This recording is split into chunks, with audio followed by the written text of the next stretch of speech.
କଥା ଅଛି ଆମର। ଚାଣକ୍ୟ ପଣ୍ଡିତଙ୍କର ନୀତି ଶ୍ଲୋକ ଅଛି ଆମର। ଜନ୍ମରୁ ଅନ୍ଧ ଯୋଉମାନେ ସେମାନେ ତ କିଛି ଦେଖିପାରିବେନି, ଜନ୍ମାନ୍ଧ ନ ପଶ୍ୟନ୍ତି, ସେମାନେ ଅନ୍ଧ, ତାଙ୍କ ଦୃଷ୍ଟିଗୋଚର କିଛି ହବ ନା, ଏ କଥା ଅଛି। ନ ପଶ୍ୟନ୍ତି ଜନ୍ମାନ୍ଧା କାମାନ୍ଧ ନୈବ ପଶ୍ୟନ୍ତି। ପ୍ରଚୁର ପରିମାଣରେ କାମ ଉପଭୋଗ, କାମ ଅଭିଳାଷ ଅଛି, ଯୌନ ଉପଭୋଗ ଅଭିଳାଷ ଅଛି, ସେମାନେ କାମାନ୍ଧ, ସେମାନେ ଗୋଟେ ପ୍ରକାର ଅନ୍ଧ, ସେମାନେ ଗୋଟେ ପ୍ରକାର ଅନ୍ଧ କାମାନ୍ଧ, ସେମାନେ ବି ଭଲ କଣ ମନ୍ଦ କଣ ଜାଣିପାରନ୍ତି କି ଦେଖିପାରନ୍ତି। ତା କଥା ହେଇଛି। ଯେମିତି ଆମେ କହୁ ଆମର ଅଛି ଯୋଉ ବିଲ୍ୱମଙ୍ଗଳ ଠାକୁରଙ୍କର ପୂର୍ବ ପ୍ରାଥମିକ ଜୀବନ ଚରିତ ଅଛି, ସେ କାମାନ୍ଧ ହେଇଥିଲା, ସେ ପ୍ରଚୁର ପରିମାଣରେ ଆସକ୍ତ ହେଇଥିଲା, ବେଶୀ ଚିନ୍ତାମଣି ପ୍ରତି ଆସକ୍ତ ହେଇଯାଇଥିଲା। ସେଥିପାଇଁ ପିତୃଶ୍ରାଦ୍ଧ ଦିବସରେ ମଧ୍ୟ ହେଇଥିଲା ବେଶ୍ୟାଳୟକୁ, ସେଠି ଯାଇଥିଲା। ଆଉ ସେଦିନ ଭୟଙ୍କର ବର୍ଷା ହଉଥିଲା, ଯାହା ଟରେନ୍ସିଆଲ ମୂଷଳଧାରରେ ବର୍ଷା ହଉଛି, ଗଡ଼ଗଡ଼ି ଚଡ଼ଚଡ଼ି ବାଜୁଛି, ଚାରିଆଡେ ଜଳାର୍ଣ୍ଣ ବହି ଯାଇଛି, ଆଉ ଅନ୍ଧକାର ରଜନୀ, ଯାହାକୁ ଦୁର୍ଦିନ, କେହି ଘରୁ ବାହାରିବେ ନା, ଅଥଚ ଯେପରି କାମାନ୍ଧ, ସେ କାମାନ୍ଧ ଯେ ସେ ରାତ୍ରିରେ ମଧ୍ୟ ପିତୃଶ୍ରାଦ୍ଧ ଦିବସ ମଧ୍ୟ ବାହାରିକି ଯାଇଛି। ତାର ଜଳାର୍ଣ୍ଣ ବହିଛି, କେମିତି ପାରିବ, ଗୋଟେ ଶବ ଭାସୁଛି, ଶବକୁ ଧରିକି ଚାଲିଗଲା, ନୌକା ବୋଲି ଭାବିକି ରହିଲା। ଆଉ ଚିନ୍ତାମଣି ବେଶ୍ୟା ଘର ପାଖରେ କବାଟ ତାଟି ଖେଳିକି, ତ ସମସ୍ତେ କେହି ଘରୁ ବାହାରୁନାହାନ୍ତି, ଖେଳିକି ଭିତରେ ଅଛନ୍ତି। ତା ଘର ଭିତରେ କେମିତି ପଶିବ, ତ ଚାଳ ନେଇକିରି ପଶିବା ବେଳକୁ ଗୋଟେ ସାପଟା ଭଳିଛି, ଭାବିଲା ଏଠି ଗୋଟେ ଦୌଡ଼ି, ଏଇଟା ଅନ୍ଧର କ୍ରିୟା ଏଗୁଡାକ। କାମାନ୍ଧ ଦୌଡ଼ି ଭାବି ତାକୁ ଦେଖି ତାକୁ ଧରିକି ଉଠିକି ତା ଚାଳ ଭିତରେ ଡିଙ୍ଗା ପଶିଲା। ଏଇଟା କଥା ଅଛି। କାମାନ୍ଧ ନୈବ ପଶ୍ୟନ୍ତି ମଦୋନ୍ମତ୍ତା, ଅତ୍ୟନ୍ତ ଗର୍ବ ହେଇଛି, ସ୍ଫୀତ ହେଇଯାଇଛି ଐଶ୍ୱର୍ଯ୍ୟ ଯୋଗୁ, ଜଳ ଐଶ୍ୱର୍ଯ୍ୟ ଯୋଗୁ, ଜଳ ପାଣ୍ଡିତ୍ୟ ଯୋଗୁ, ଏବଂ ଉଚ୍ଚକୂଳ ଲାଭ, ଜନ୍ମ ଐଶ୍ୱର୍ଯ୍ୟ ଅଶ୍ରୁତ ଶ୍ରୀ ଏବଂ ଶାରୀରିକ ବଳବୀର୍ଯ୍ୟ ଅଛି, ଶାରୀରିକ ବଳବୀର୍ଯ୍ୟ ଅଛି।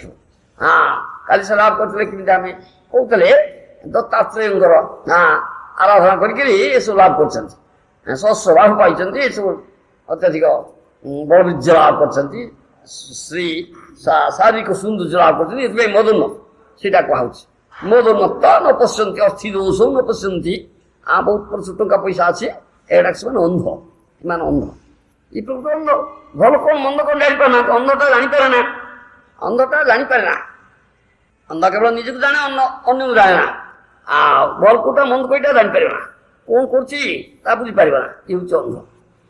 ସେଥିପାଇଁ ଜନ୍ମୈଶ୍ୱର୍ଯ୍ୟସ୍ତ ଶ୍ରୀ ଏହମାନ ମଦପମାନ, ଏଇଟା ଗର୍ବ ବୃଦ୍ଧି କରୁଛି, ଫଳରେ ଅନ୍ଧ ତୁଲ୍ୟ ହେଇଯାଉଛି। ନୈବାରତ୍ୟ ବିଧାତୁ ବୈତ କିଞ୍ଚନ କରୁଛୁ, ଭଗବତ ଦର୍ଶନ ହବ କେମିତି? ଅନ୍ଧ କେମିତି ଦେଖିବ? ଅନ୍ଧ ତା ଦୃଷ୍ଟି ନାହିଁ, ସେ ଦେଖିବ କଣ? ସେ ତ ସାଧାରଣ ଜିନିଷ ଦେଖିପାରିବ ନା। ଯାହା କହନ୍ତି ଅନ୍ଧାରରେ ବାଡ଼ି ବୁଲୁଛି, ଗ୍ରସ୍ତ ଅଛି, ଅନ୍ଧ ଦୃଷ୍ଟି ଶକ୍ତି ନାହିଁ, ଜାଣିପାରିବ ନା। ଆଉ ଭଗବତ ଦର୍ଶନ କେମିତି ତାର ହବ? ତାର ଭଗବତ ଦର୍ଶନ ତ କଦାପି ହବ ନା। ନୈବାରତ୍ୟ ବିଧାତୁ ବୈତ କିଞ୍ଚନ ଗୋଚରମ୍, କୁନ୍ତି ଦେଇ କହିଲେ ଯେ ଅକିଞ୍ଚନ ନିଷ୍କିଞ୍ଚନ, କୌଣସି ଗର୍ଭଦମ୍ଭ ଅଭିମାନ ନାହିଁ। ତୃଣାଦପି ସୁନିଚ ମହାପ୍ରଭୁଙ୍କ ଶିକ୍ଷା ଯାହା କୁହାଯାଇଛି। ତୃଣାଦପି ସୁନିଚ, ତୃଣଠାରୁ ଆହୁରି ନିଚ ମନେ କରୁଛି ନିଜକୁ। ଅକିଞ୍ଚନ ନିଷ୍କିଞ୍ଚନ ନହେଲେ ବହୁତ ଦର୍ଶନ ହବ ନା, ଏଇଟା କଥାଟା କୁହାଯାଇଛି। ଆଉ ଯୋଉମାନେ ଗର୍ଭରେ ସ୍ଥିତ ମଦମତ୍ତ, ସେମାନେ କଦାପି ଭକ୍ତି ଲାଭ କରିପାରିବେ ନା, କଦାପି ଭଗବତ ଦର୍ଶନ ସେମାନଙ୍କର ହବ ନା, ଏଇଟା କୁହାଯାଇଛି। ଏମାନେ ପାଷଣ୍ଡ ଗୁଡାକ, ପାଷଣ୍ଡ, ସୌତପଥ ବିରୋଧୀ, ମାୟାବାଦୀ, ନାମ ବିରୋଧୀ, ଧାମାପରାଧୀ ଗଣ, ଏବଂ ଯୋଉମାନେ ଗୁରୁଙ୍କୁ ସାଧାରଣ ମାନବ ବୋଲି ଭାବନ୍ତି, ସେମାନେ ଅସୁର, ସେମାନେ ପାଷଣ୍ଡ, ସେମାନେ ସାଧୁଗୁରୁ ଶାସ୍ତ୍ର ବାକ୍ୟ କିଛି ମାନିବେ ନା। ଉପଦେଶ ମୂର୍ଖାଣ ପ୍ରକୋପାୟ ନ ଶାନ୍ତ, ମୂର୍ଖ ତାଙ୍କୁ ଶାସ୍ତ୍ର ବାକ୍ୟ କହିକି ଉପଦେଶ ଦେଲେ ସେ ରାଗିବେ, ତୁମ ପିଟିବେ ଧରିକି। ଏସବୁ ବୃଥା ସାଧୁଗୁରୁ ଶାସ୍ତ୍ର ବାକ୍ୟ ବୃଥା ତାଙ୍କ ପାଖରେ ସବୁ କିଛି ମାନିବେ। ପାଷଣ୍ଡ ଗୁଡା, ପାଷଣ୍ଡ ପ୍ରତି କେବେ ମୃଦୁ ବ୍ୟବହାର କରିବ ନା। ଶାସ୍ତ୍ର ଭାଗବତରେ କହିଛି ଏମାନେ ମୃଦୁ ବ୍ୟବହାର କରିବ ନା, କଠିନ ଦଣ୍ଡ ଦରକାର। ସେଥିପାଇଁ ଭାଗବତ ନିର୍ଦ୍ଦେଶ ଦେଇଛି, ନୂନଂ ନାନା ମଦନ୍ନଧା ଶାନ୍ତି ନିଶ୍ଚନ୍ତ ସାଧବ ତେଷାଂ ହି ପ୍ରସମଦଣ୍ଡ ପଶୁନାଂ ଲଗୁଡୁ ତଥା। ଏ ଦଶମ ସ୍କନ୍ଧ ଭାଗବତରେ କୁହାଯାଇଛି କଥା। ଯେଉଁମାନେ ଏହିପରି ମଦନ୍ମତ ଅନ୍ଧକର ଗର୍ବରେ ଉନ୍ମତ୍ତ, କୌବିଦ ବସ୍ତୁଜନିତ ଗର୍ବରେ ଧନାଦି କୌବିଦ ବସ୍ତୁଜନିତ ଗର୍ବରେ ଉନ୍ମତ୍ତ, ଏ ପ୍ରକାର ଦୁର୍ଜନ କେବଳ ଶାନ୍ତ ଭାବ ଇଚ୍ଛା করে না। সে শান্ত ভাব ইচ্ছা করে না, খোଳ তা খোଳ এনভিএস পর্সন, ইংরেজি কহନ୍ତି এনভিএস পর্সন। কার্তবীর যাজুন দামদগ্নি ঋষিଙ୍କ ପ୍ରତି ତାଙ୍କର ଐଶ୍ୱର୍ଯ୍ୟ ଦେଖିକି ଏନଭିଏସରେ ଦୁଷ୍ଟ ଆଶା ପୋଷଣ କଲେ, ঈর্ষা ପରିଣତ ହେଲେ, ଆସଣ୍ଡ ଭାବ ଆଚରଣ କଲେ, ଶାନ୍ତ ଭାବ ଇଚ୍ଛା କଲେ। ପଶୁମାନଙ୍କୁ ଯେପରି ଲଗୁଡରେ ପ୍ରହାର କରାଯାଏ, ଏ ପ୍ରକାର ଅସାଧୁ ମାନଙ୍କ ପକ୍ଷରେ ଏକମାତ୍ର ଦଣ୍ଡ ହିଁ ଶାନ୍ତ ଭାବ କରେ। ଏମାନଙ୍କ ପ୍ରତି ମୃଦୁ ବ୍ୟବହାର କେବେ କରିବ ନା, ଦଣ୍ଡ ଦରକାର, କଠିନ ଦଣ୍ଡ ଦରକାର, ତା ନହେଲେ ଏମାନଙ୍କୁ ପାରିବ ନା ତମେ।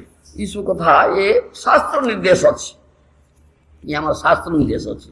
ସେଥିପାଇଁ ଶାସ୍ତ୍ରରେ ଦିଆଯାଇଛି ପାଷଣ୍ଡୀ କୋଉମାନେ ପାଷଣ୍ଡୀ ଅର୍ଚେ ଶିଳାଧୀର ଗୁରୁସୁ ନରମତି ବୈଷ୍ଣବ ଜାତି ବୁଦ୍ଧି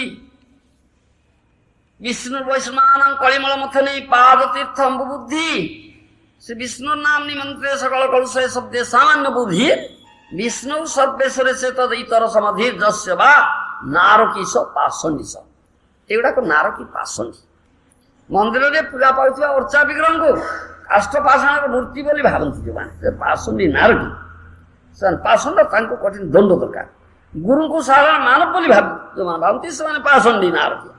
କୌଣସି ବୈଷ୍ଣବକୁ ଏକ ନିର୍ଦ୍ଦିଷ୍ଟ ଜାତି ବା ବର୍ଣ୍ଣର ବୋଲି ଯେଉଁମାନେ ଭାବନ୍ତି ସେମାନେ ପାଷଣ୍ଡୀ ନାରକୀ। ଚରଣାମୃତକୁ କିମ୍ବା ଗଙ୍ଗାଜଳକୁ ସାଧାରଣ ଜଳ ବୋଲି ଭାବନ୍ତି ସେ ମଧ୍ୟ ପାଷଣ୍ଡୀ ନାରକୀ।